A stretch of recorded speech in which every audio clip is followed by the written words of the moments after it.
Sir ಇನ್ನೊಂದು ಪ್ರಶ್ನೆ ಏನಂದರೆ, ಸೊ ಈಗ ನಿಮಗೆ ಗೊತ್ತು ಅಂಡರ್ ಟ್ರಯಲ್ಸ್ ಕೈದಿಗಳಾಗಿರ್ಬೋದು, ಕೆಲವೊಬ್ಬರು ಆಲ್ರೆಡಿ ಶಿಕ್ಷೆ ಆದಂಥ ಕೈದಿಗಳು ಕನ್ವಿಕ್ಟೆಡ್ ಆಗಿರ್ಬೋದು, ತುಂಬ ಸಾವಿರಾರು ಜನ ಬೇರೆ ಬೇರೆ ಜೈಲಲ್ಲಿ ಇರ್ತಾರೆ. ಸೊ ಇವ್ರಿಗೆ ವೋಟಿಂಗ್ ರೈಟ್ಸ್ ಹೆಂಗೆ, ಇವರು ವೋಟ್ ಹಾಕಲಿಕ್ಕೆ ಯಾವ ಥರ ಇರುತ್ತೆ ವ್ಯವಸ್ಥೆ? ಇದು ಚುನಾವಣಾ ಆಯೋಗ ಒಂದು ಅವಕಾಶ ಕೊಟ್ಟಿದ್ದಾರೆ, ಪ್ರಿವೆಂಟಿವ್ ಡಿಟೆನ್ಷನ್ ಅಂತ ಹೇಳ್ತಾರೆ. ಪ್ರಿವೆಂಟಿವ್ ಕಸ್ಟಡಿನಲ್ಲಿ ಮಾಡೋದು.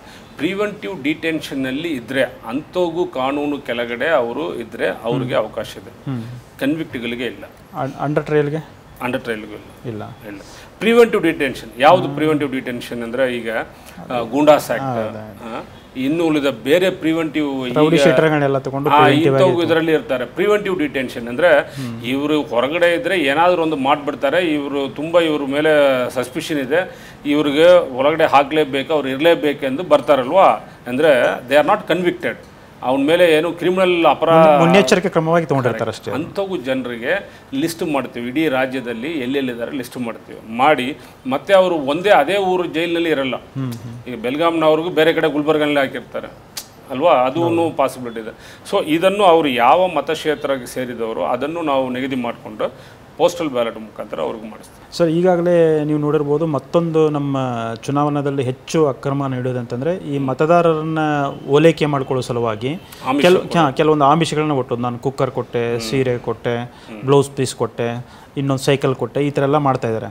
ಆಲ್ರೆಡಿ ನಿಮ್ಮ ಕಚೇರಿಗೆ ಒಂದಷ್ಟು ಕಂಪ್ಲೇಂಟ್ಗಳು ಕೂಡ ಬಂದಿದ್ದಾವೆ, ಕೆಲವೊಂದಕ್ಕೆ ನೀವು ಕ್ರಮ ತಗೋಬೇಕಂತ ಆದೇಶ ಕೂಡ ಮಾಡಿರ್ತೀರ. ಸೊ ನಾವು ಕೇಳ್ತಾ ಇರೋ ಪ್ರಶ್ನೆ ಏನಂತಂದರೆ, ಸುಮಾರು ಸಾರಿ ನಾವು ಕಂಪ್ಲೇಂಟ್ ಮಾಡಿದ್ದು ಗೊತ್ತಾಗುತ್ತೆ ನಮಗೆ, ಸೊ ಆ ನಂತರ ಆ್ಯಕ್ಷನ್ ತೊಗೊಂಡಿದ್ದು ಗೊತ್ತಾಗಲ್ಲ. ನಿಜವಾಗ್ಲೂ ಇದನ್ನು ಆ್ಯಕ್ಷನ್ ಆಗುತ್ತೆ, ಕಂಪ್ಲೇಂಟ್ ಕೊಟ್ಟ ತಕ್ಷಣ ಅವ್ರು ಹೆದರ್ಕೊಂಡು ಅಲ್ಲಿಗೆ ಬಿಟ್ಬಿಡ್ತಾರ, ಏನದು?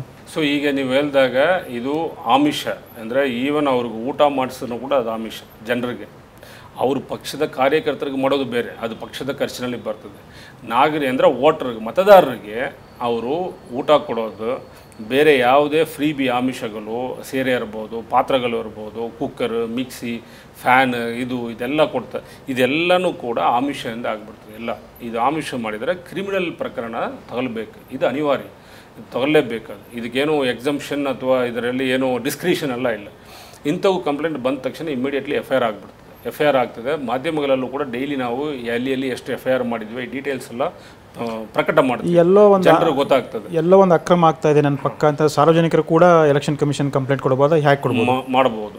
ಒಳ್ಳೆಯ ಪ್ರಶ್ನೆ ಕೇಳಿದ್ರೆ ಇದರಲ್ಲಿ ಈಗ ವಿಜಿಲೆನ್ಸ್ ಈಗಾಗಲೇ ನಾವು ಮೊದಲು ಇದು ಮಾಡಿದ್ರೆ ಪಾರದರ್ಶಕತೆ ಮತ್ತು ನೀತಿ ಸಮ್ಮತ ಚುನಾವಣೆ ಆಗಬೇಕೆಂದು ಇದು ಮಾಡಿದ್ವಿ, free and fair election.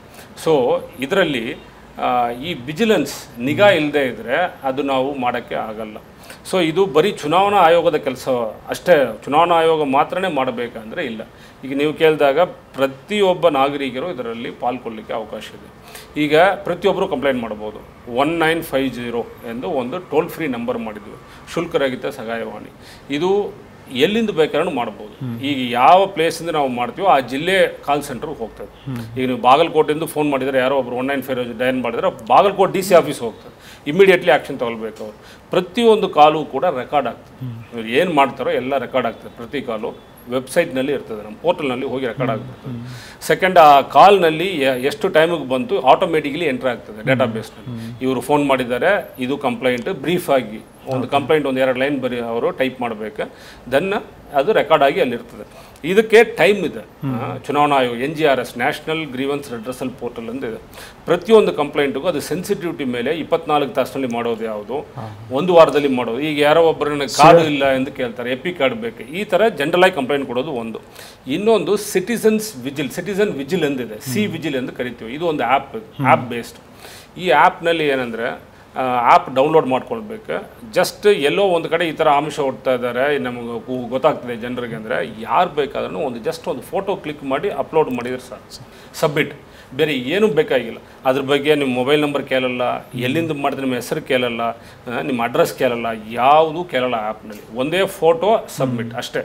But ಇದೇನಾಗ್ತದೆ, ಈ ಆ್ಯಪ್ ಲ್ಯಾಟಿಟ್ಯೂಡ್ ಲ್ಯಾಂಜಿಟ್ಯೂಡನ್ನು ಕ್ಯಾಪ್ಚರ್ ಮಾಡ್ತದೆ, ಕೋರ್ಡಿನೇಟ್ಸ್. ಆ ಕೋರ್ಡಿನೇಟ್ಸ್ ಕ್ಯಾಪ್ಚರ್ ಆದಮೇಲೆ ಆ ಏರಿಯಾದಲ್ಲಿ ನಮ್ಮ ಟೀಮ್ಸ್ ಇರುತ್ತೆ, ಫ್ಲೈಯಿಂಗ್ ಸ್ಕ್ವಾಡ್ ಟೀಮ್. ಪ್ರತಿಯೊಂದು ಟೀಮಿಗೂ ಒಂದು ವ್ಯಾಪ್ತಿಯನ್ನು ಈಗಾಗಲೇ ನಿಗದಿ ಮಾಡಿದ್ದೀವಿ. ಅಂದರೆ ಟೀಮ್ ಅವ್ರಿಗೆ ಜೂರಿಸ್ಡಿಕ್ಷನ್ ಒಂದು ಅಸೆಂಬ್ಲಿ ಕಾನ್ಸ್ಟಿಟ್ಯೂನ್ಸಿಗೆ 3 ಫ್ಲೈಯಿಂಗ್ ಸ್ಕ್ವಾಡ್ ಮಿನಿಮಮ್ ಬರ್ತದೆ, ಯಾವಾಗಲೂ ಕೆಲಸ ಮಾಡ್ತಾರೆ 24/7. ಅಂದರೆ ಒಂದು ಫ್ಲೈಯಿಂಗ್ ಸ್ಕ್ವಾಡ್ ಇದ್ದಾರಿಂದ 8 ತಾಸು ಮಾಡ್ತಾರೆ, ಇನ್ನೊಂದು ಟೀಮ್ ಬಂದು ನೆಕ್ಸ್ಟ್ 8 ತಾಸು ಮಾಡ್ತಾರೆ, ಇನ್ನೊಂದು ಟೀಮ್ ನೆಕ್ಸ್ಟ್ 8 ತಾಸು. ಸೊ ಒಂದು ಏರಿಯಾದಲ್ಲಿ ಒಂದು ಅಸೆಂಬ್ಲಿ ಕ್ಷೇತ್ರವನ್ನು 3 ಭಾಗಲಾಗಿ ನಾವು ಸ್ಪ್ಲಿಟ್ ಮಾಡ್ಕೊಂಡಿದ್ವಿ 3 ಕಡೆ. ಸೊ ಆ ಏರಿಯಾದಿಂದ ಕೋಆರ್ಡಿನೇಟ್ ಕ್ಯಾಪ್ಚರ್ ಆಗಿ ಅಲ್ಲಿ ಹೋದರೆ ಆ ಟೀಮ್ಗೆ ನೆಕ್ಸ್ಟ್ ವಿತಿನ್ 30 ಸೆಕೆಂಡ್ನಲ್ಲಿ ಅಲರ್ಟ್ ಬರ್ತದೆ. ಇಲ್ಲಿ ಏನಾದರೂ ಒಂದು ಫೋಟೋ ಕಳಿಸಿದ್ದಾರೆ, ಹೋಗಿ ಚೆಕ್ ಮಾಡಿ. ಅವರು 10 ನಿಮಿಷದಲ್ಲಿ ಆ ಸ್ಪಾಟಿಗೆ ಹೋಗಬೇಕು. ಬಿಕಾಸ್ ನಾವು ಕೊಟ್ಟಿರೋದೇ ಏನಂದರೆ ಒಂದು ಫ್ಲೈಯಿಂಗ್ ಸ್ಕ್ವಾಡ್ಗೆ ಮ್ಯಾಕ್ಸಿಮಮ್ 10 ಕಿಲೋಮೀಟರ್ ಬರೋಲ್ಲ, 8 ಕಿಲೋಮೀಟರ್ ರೇಡಿಯಸ್. ನೀವು ರೇಡಿಯಸ್ ತಗೊಂಡ್ರೆ 8 ಕಿಲೋಮೀಟರ್ ಬರೋಲ್ಲ, 7-8 ಕಿಲೋಮೀಟರ್ ಬರ್ತದೆ. ಈ 7-8 ಕಿಲೋಮೀಟರ್ 10 ನಿಮಿಷದಲ್ಲಿ ಹೋಗ್ಬೋದು, ಇದೇನೋ ಅಂಥಗೂ ತೊಂದರೆ ಇಲ್ಲ. ಸೊ ಇಮಿಡಿಯೇಟ್ಲಿ ಅವರು ಅಲ್ಲಿ ಹೋಗ್ತಾರೆ. ಹೋದ ಮೇಲೆ ಅಲ್ಲಿ ಏನಾಯಿತು, ಅವ್ರು ಹೇಳಿದ ನಿಜನಾ ಇಲ್ವಾ? ಕೆಲವರು ಸುಳ್ಳು ಸುದ್ದಿ ಕೂಡ ಕೊಡ್ತಾರೆ. ಎಲ್ಲೋ ಒಂದು ಕಡೆ ಮದುವೆ ನಡೀತಾ ಇರ್ತದೆ, ಇಲ್ಲಿ ನೋಡಿ ಯಾರೋ ಒಬ್ಬರು ಊಟ ಹಾಕ್ತಾರೆ ಅಂದರೆ ಫೋಟೋ ಕ್ಲಿಕ್ ಮಾಡಿ ಹಾಕ್ಬಿಟ್ರೆ ಸೊ ಅದನ್ನು ಕೂಡ ನಡೀತದೆ. ಸೊ ಅದನ್ನು ಹೋಗಿ ಚೆಕ್ ಮಾಡಿ ವೆರಿಫೈ ಮಾಡಿ ಅಲ್ಲಿ ಏನಾಗಿದೆ ಅದು ನಿಜ ಅಂದರೆ FIR ಮಾಡಬೇಕು, ಇಮಿಡಿಯೇಟ್ಲಿ FIR ಮಾಡಬೇಕು, ಸಂಬಂಧಪಟ್ಟ ಪೊಲೀಸ್ ಸ್ಟೇಷನ್ಗೆ ಹೋಗಬೇಕು. ಇದನ್ನು ಮಾಡಿ 100 ನಿಮಿಷದೊಳಗಡೆ ರಿಪೋರ್ಟ್ ಕೊಡಬೇಕು. ಅದು ಮೊಬೈಲ್ನಲ್ಲೇ ಕೊಡಬೇಕು. ಇದು ಕೊಡದೇ ಇದ್ದರೆ ಡೈಲಿ ನಾವು ಇಲ್ಲಿ ಕೂತ್ಕೊಂಡು ಚೆಕ್ ಮಾಡ್ತೀವಿ, ಯಾರ ಹತ್ರ ಎಷ್ಟು ಕಂಪ್ಲೇಂಟ್ ಬಂತು, ಎಷ್ಟು ಜನ ಕಂಪ್ಲೇಂಟ್ 10 ನಿಮಿಷದಲ್ಲಿ ಹೋದವರು ಎಷ್ಟು ಜನ, ಹೋದ ತಕ್ಷಣ ರಿಪೋರ್ಟ್ ಮಾಡಬೇಕು ನಾನು ಬಂದಿದ್ದೀನಿ ಅಂತ. 15-20 ಅರ್ಧ ತಾಸು ನಂತರ ಹೋದ್ರೆ ಅಲ್ಲಿ ಯಾವ್ದು ಇರಲ್ಲ, ಹೋಗ್ಬಿಡ್ತಾರೆ. ಸೊ ಅದು ಟೈಮ್ ಈಸ್ ಇಂಪಾರ್ಟೆಂಟ್ ಇಲ್ಲಿ, ಟೈಮ್. ಅದೇ ಥರ ಕ್ರಮ ತಗೊಳ್ಳೋದು ಕೂಡ ಟೈಮ್ನಲ್ಲಿ ಆಗಬೇಕು. ಒಂದು ದಿವಸ ಆಗಿನೂ ಕ್ರಮ ತಗೊಂಡಿಲ್ಲ ಅಂದರೆ ಮತ್ತೆ ಯಾರಿಗೂ ಹೆದರಿಕೆ ಇರಲ್ಲ. ಸೊ ಇದೆಲ್ಲ ಮಾನಿಟರ್ ಮಾಡೋಕ್ಕೆ ಈ CVGIL ಆ್ಯಪ್ ಅಂತ ಇದೆ. ಇದು ಡೈಲಿ ನಾವು ಮಾನಿಟರ್ ಮಾಡ್ತೀವಿ. ಚುನಾವಣಾ ಆಯೋಗದಲ್ಲಿ ದೊಡ್ಡ ಟೀಮ್ ಇದೆ, ಅವರು ಪ್ರತಿಯೊಂದು ಸ್ಟೇಟಿಗೆ ಒಂದೊಂದು ಟೀಮ್ ಇಟ್ಕೊಂಡಿದ್ದಾರೆ. ಸೊ ಅವರು ಮಾನಿಟರ್ ಮಾಡ್ತಾರೆ. ಯಾವುದೋ ಒಂದು ಕಂಪ್ಲೇಂಟ್ ಅಡ್ರೆಸ್ ಆಗದೇ ಇದ್ರೂ ಕೂಡ ಇಮಿಡಿಯೇಟ್ಲಿ ಅಲ್ಲಿಂದ ನಮಗೆ ಕಾಲ್ ಬರ್ತದೆ, ಇದು ಯಾಕೆ ಒಂದು ಕಂಪ್ಲೇಂಟ್ ಪೆಂಡಿಂಗ್ ಇದೆ ಚೆಕ್ ಮಾಡಿ.